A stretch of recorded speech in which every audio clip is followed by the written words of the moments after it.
oh, she's so short, so we won't like her because of her height. Oh, her voice is different, so we won't hear her. The audience's acceptance of me gave me my self-belief. I've married a person who's extremely private.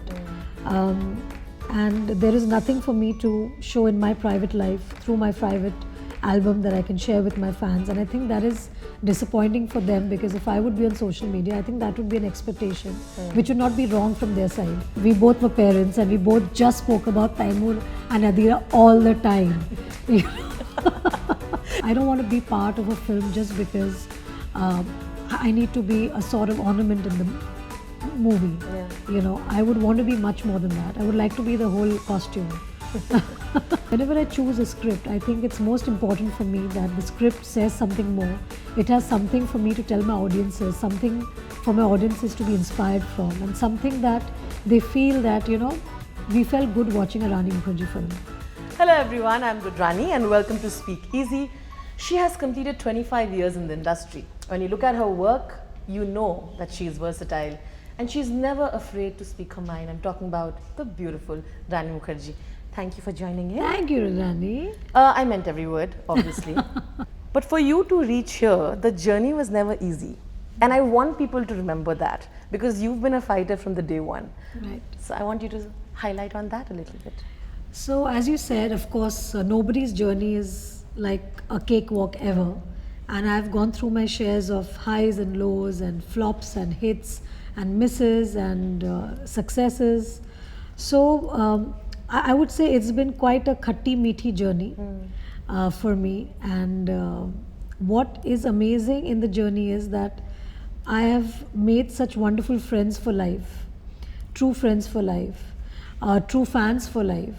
My fans who have stuck and stood by me through thick and thin, accepted me in all the different phases of my life, be it motherhood, be it as a wife, be it as not so young heroine anymore.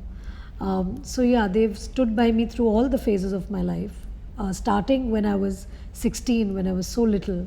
And the fact that they accepted me with my height, my not so sweet voice, not so fair complexion. They helped me break the stereotype. Exactly. And they accepted me with who I am and how I am. And that helped me grow as a person, as an actor.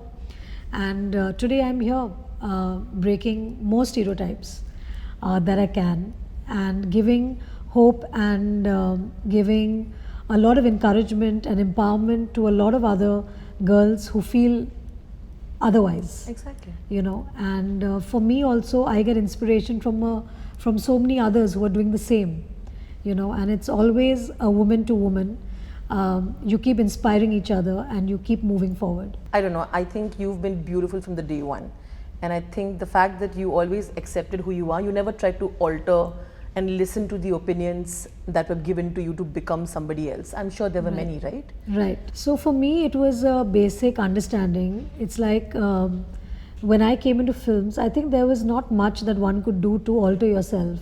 Today you have so many people who are ready to do plastic surgeries and changing the way you look, because that's what is needed, and it's great that people are doing that because you have an option to do it. But in my case, I think the time when I came,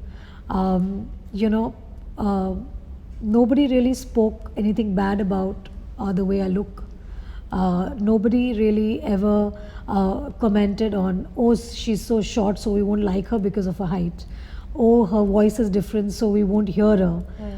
The audience's acceptance of me gave me my self-belief, made me realize my self-worth. And I realized that if my audience has already accepted me, there is no reason for me to change. So when you have acceptance, you don't have self-doubt. I think self-doubt creeps in when you're not accepted, and then there are people who can change your mind and you want to be accepted. Everybody who comes into or wants to be in the limelight wants to be accepted. And I think people who do change their faces, it's not a wrong thing, because if they feel that by doing that they're going to get the acceptance, be it so. But just because I didn't do it doesn't mean that somebody else doing it is wrong. Sure. But in my case, I think I was lucky enough to be accepted the way I am. I think confidence is something that also comes with a lot of security at home. You know, having parents the way I had, you know, they always had my back, you know, at every given point of time. And my father gave me a very good advice when I started off, that never get disillusioned by failure, never get overexcited with success. And that's something that I've stood by even today. So I do feel happy when my film is a success, but I don't go completely crazy, because I do believe that the success is a teamwork. The success of a film is not because of that one person. The success of a film is because of those 100 people working on a film. And also failure in the same way, you can't beat yourself down because it's not a failure for one person. It's an entire film that has failed. So one shouldn't feel so bad about it. So it's important to keep a steady head on your shoulder. It's important to be grounded, because if you want to play different roles and if you want to fit into different characters, you have to be able to play them with utmost humility. And that humility only comes when you are grounded and when you think that there is a lot more for you to learn. So well put. The OG Bubbly has returned.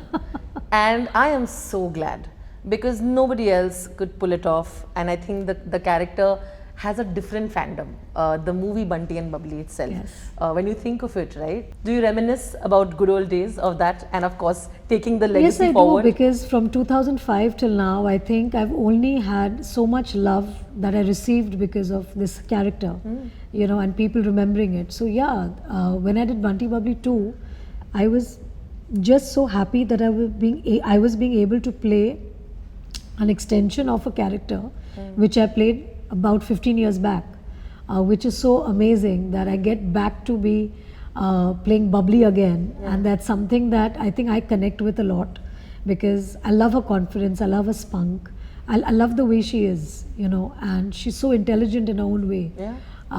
So having being a mother today, I relate with Vimmi today, because she is the mother of a 10-year-old in the film, and I love her relationship with her son.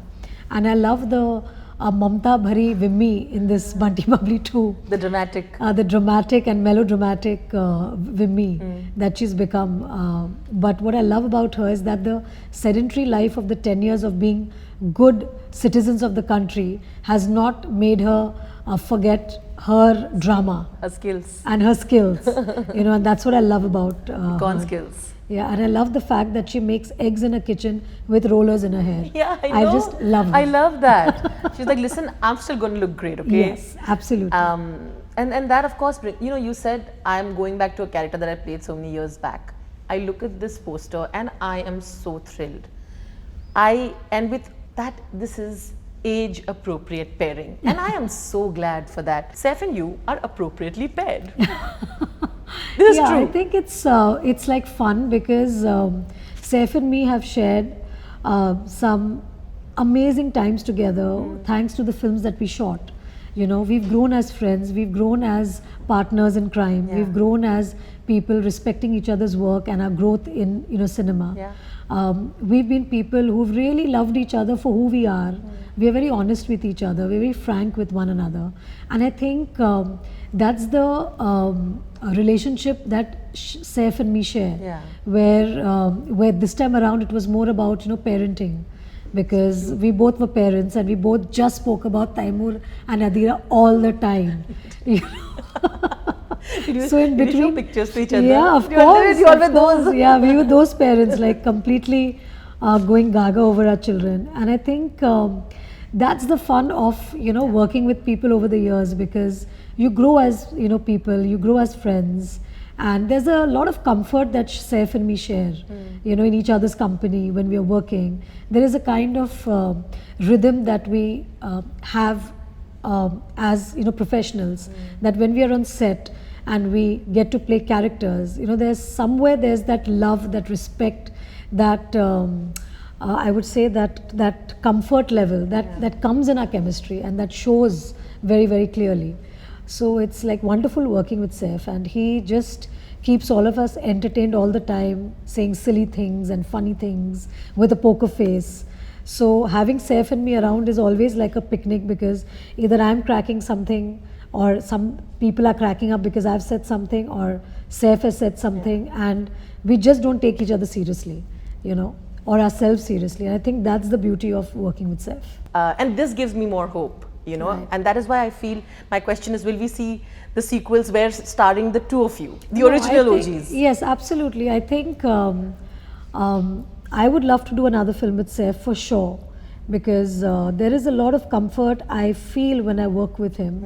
There is a lot of, I would say, maturity that Saif has brought in his life after so many years. When we met for the first time, I think he was in a different zone in his life. I was in a different period in my life. And now I think we both are very settled in our own lives. And working now feels very, very different than it felt back then. Sure.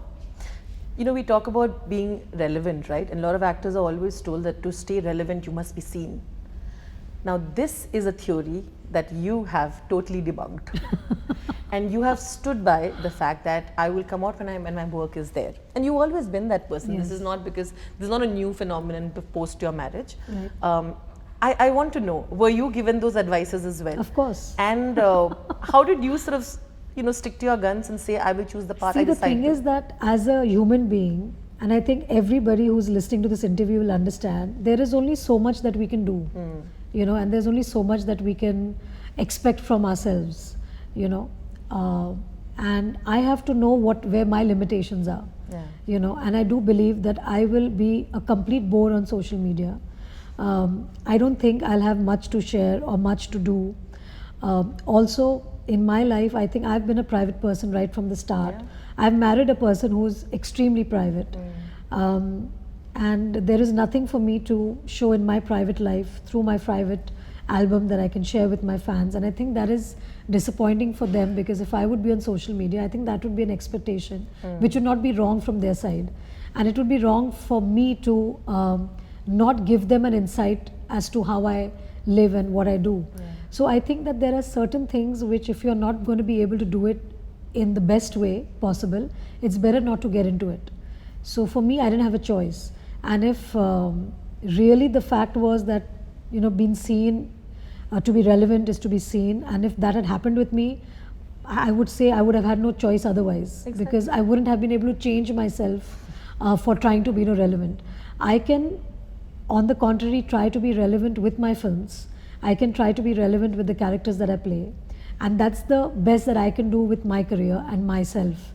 And keep giving my audiences films that make them happy, make them proud, make them feel you know, charged up with the fact that they are my fans and they continue to do so. And yeah, so that's the most I can do, actually.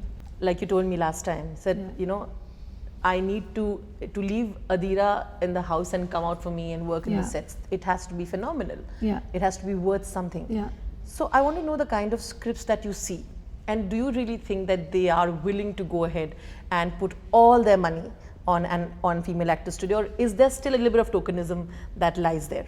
What are the kind of scripts that you see? Yeah, I female think actors? with me, I think it's a given that nobody would probably come to me and waste their time with something that is not worth my while. That's it. You know, so I don't think people in the industry also have quite a big ego, and they wouldn't like to be said a no to.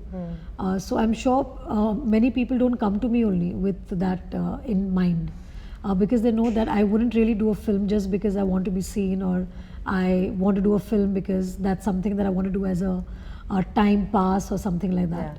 I do believe that when I come with a film, the film has to, you know, give a message, or it has to be an out and out entertainer like Bunty Bubbly 2, which in its own way has a lot of things hidden in the scenes, where if people try to understand the nuances, I think they will see that in the film as well.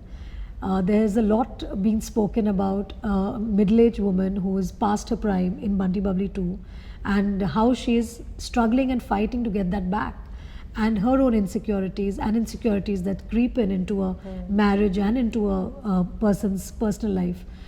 So there are these nuances as well in Bunty Bubbly 2. So with it being an entertainer, it has much more than it actually, you know, delivers as well. So whenever I choose a script, I think it's most important for me that the script says something more. It has something for me to tell my audiences, something for my audiences to be inspired from, and something that they feel that, we felt good watching a Rani Mukherjee film, at the end of the day. There is conversation, and which is what I love doing when I see good films. Then I like to have conversations with my husband or my friends about performances, about the film, about the story, about the cinematography. So these are things which are such positives for creative people, for movie lovers, for cinema lovers, and I think that's what I strive for. I don't want to be part of a film just because I need to be a sort of ornament in the movie. Yeah. I would want to be much more than that. I would like to be the whole costume. Absolutely, why not, right? Yes, absolutely, with all the accessories.